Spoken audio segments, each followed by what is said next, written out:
Chlorotic cyst जो है वो साउथ महाराष्ट्र से लेकर के कर्नाटक तक में मिलता है।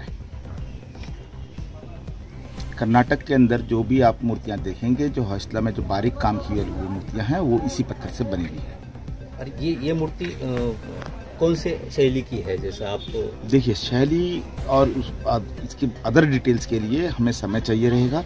अभी हम लोग इस पे, हमारा prime focus is to excavate and restore this particular piece of art. फिर हमारा साथ में स्टडी चल रहा है। यहाँ से एक बार हम लोग फ्री होंगे, हम इसकी डिटेल स्टडी करके हम लोग will be coming up with the technical paper. Sir, जैसा कि यहाँ कोई उनका मंदिर था, कोई ऐसे अवशेष मिले? नहीं, अभी तक ऐसा मुझे अवशेष नहीं मिल पा रहा है कि ये यहाँ पर इसी मंदिर में लगा हो, क्योंकि आप लोग भी देख पा रहे होंगे कि मैं Arun Malik, archaeological survey of India से सुपरिटेंडिंग आर्कियोलॉजिस्ट, नागपुर सेक्टर।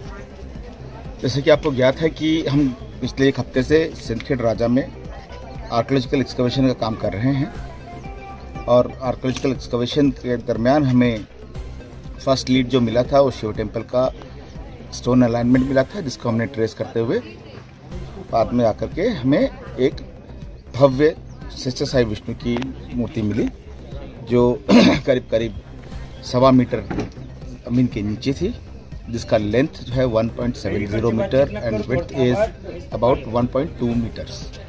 शेषा साई मूर्ति जो भगवान विष्णु की है वो अद्भुत तरीके से काव की गई है, साथ में समुद्र मंथन और दशावतार को भी दर्शाया गया है, जिसको हम प्राइम फेसिया जो हमारा स्टडी कहता है वो 11वीं-12वीं शताब्दी, ज़्यादा 13वीं शताब्दी तक जा सकता है। तथा ये जो मूर्ति है ये क्लोरेटिक सिस्ट से बनी हुई है, जो पत्थर यहाँ पे उपलब्ध है ही नहीं। Chlorotic cyst stone.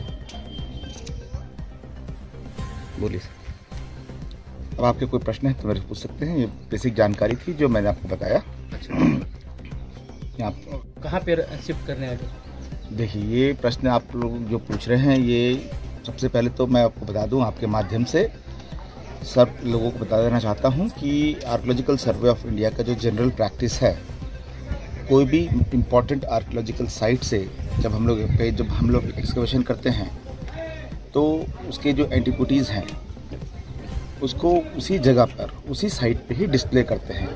आपको पता होगा कि हमारे पास में भारतीय सर्वेक्षण के पास में करीब 49 साइट म्यूजियम्स है, जो अलग अलग साइट्स जहाँ पे हमने एक्सकवेशन किया है उसके साथ ही उसी जगह पर ही हमने उसके जो एंटिक्विटीज़ है उसको रखा है, लोगों के लिए अप्लीकेबल है। जैसे आप देखिए, धोलावीरा, लोथल, कालीबंगा, पुराना किला में म्यूज़ियम है, इसके अलावा लाल किला में म्यूज़ियम है, सेंट फोर्ट जॉर्ज में म्यूज़ियम है जो पीरियड म्यूज़ियम है, इसके अलावा बादामी म्यूज़ियम है, आईहोल में म्यूज़ियम है। इस तरह से हमारे पास में तकरीबन पूरे हिंदुस्तान के सूर्य पहाड़ नॉर्थ ईस्ट के अंदर हमारा एक साइट है, उसके साथ में म्यूज़ियम। तो जो भी एंटिक्विटीज़ जहाँ से मिलती हैं हमें, हम उसको वहीं डिस्प्ले करते हैं।